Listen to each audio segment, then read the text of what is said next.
ప్రతి ఒక్క ఆడస్త్రీ తన జీవితంలో ఎంతో మరి భయంకరమైనటువంటి స్థితిలో ఉన్నటువంటి దాన్ని మరి అలా ఉండకూడదు అనేటువంటి ఒక సదుద్దేశంతో రాష్ట్ర ప్రభుత్వం మరి 18 నిండినటువంటి వాళ్ళకే 18 సంవత్సరాలు నిండినటువంటి వాళ్ళకే తప్పనిసరిగా మరి పెళ్ళిళ్ళు చేయాలి.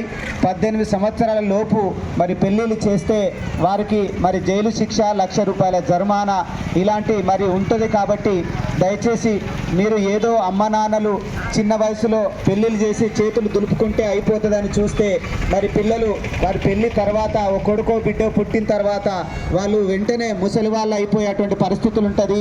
ఆ తర్వాత వాళ్ళు చదువుకోవాలా లేకపోతే కష్టం చేసుకొని బతకాలా, మరి ఆ యొక్క శరీరం ముదురక యుక్త వయసు రాక ఆలోచించే స్థితి లేక మరి బయటపడి ఏడ్చేటువంటి పరిస్థితులు ఉంటాయి. కాబట్టి యుక్త వయసు వచ్చిన తర్వాతనే తప్పనిసరిగా మీ యొక్క పిల్లలకు మరి 18 సంవత్సరాలు ఆడపిల్లలకి 21 సంవత్సరం మగపిల్లగారికి అయిన తర్వాతనే మీరు పెళ్ళిళ్ళు చేయాలని ఈ సందర్భంగా ఈ పాట ద్వారా వినిపించాం.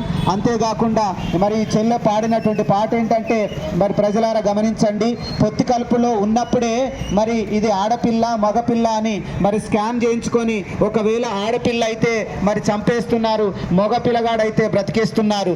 కాబట్టి ఇది మన దగ్గరనే ఉన్నది. ఈ వివక్షత ఎక్కడో లేదు, ఇది భ్రూణ హత్యలు. కాబట్టి ఈ వివక్షత అనేది మరి చాలా నిర్మూలన చేయాలి.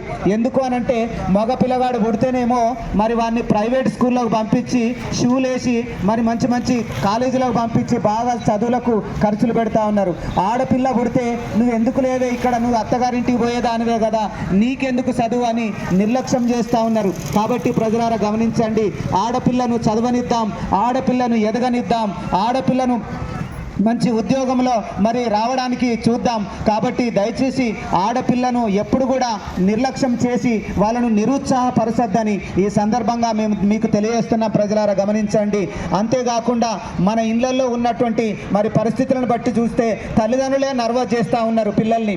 నువ్వు ఇటెందుకు పోతానవే, అటెందుకు మాట్లాడుతానవే, ఇక్కడెందుకు పోతానవే అని వాళ్ళకు ఒక జైల్లో ఉన్నటువంటి పిల్లల లెక్క ఇంట్లోనే ఉంచి వాళ్ళు ఏ పరిస్థితుల్లో ఏమి తెలుసుకోలేనటువంటి పరిస్థితిలో గుడ్డిగానే ఇంట్లోనే ఉంచుతున్నారు తల్లిదండ్రులు. మరి అంతేకాకుండా అన్నదమ్ములే కావచ్చు, ఎవరైనా కావచ్చు, వాళ్ళకు ఉన్నటువంటి గుణాన్ని మరి తెలుసుకొని ఆలోచన విధానాన్ని తెలుసుకొని వాళ్ళు ఏదైతే మరి చదువులో నడుస్తారో, ఆటలో నడుస్తారో, పాటలో నడుస్తారో, పనిలో నడుస్తారో, ఏ రకంగా వాళ్ళు పనిచేస్తారో ఆడపిల్లలు ఆ రకంగా వాళ్ళను ప్రోత్సహించి ముందుకు తీసుకెళ్లాలి తప్ప వాళ్ళను ఏదో బాధ పెట్టి ఇబ్బంది పెట్టి వాళ్ళకి మనసును బాధ పెట్టే విధంగా చేస్తే మరి ఎదిగినటువంటి బిడ్డ ఏమన్నా మందలిస్తే మందో మాకు అని మరి ఎదిగినటువంటి బిడ్డ, పెళ్లికి ఎదిగినటువంటి బిడ్డ, ఈడొచ్చిన బిడ్డ అయ్యో ఇట్లా చచ్చిపోయా అని ఏడవకుండా వాళ్ళకు కావలసినటువంటిది కూడా తల్లిదండ్రులు లేకపోతే అన్నదమ్ములు అక్కచెల్లెలు కూడా మంచిగా సహకరించాలని ఈ సందర్భంగా నేను మీకు తెలియజేస్తూ ఈ బాల్య వివాహాలను నిర్మూలించాలని మరి తెలియజేస్తూ మరొక పాటతో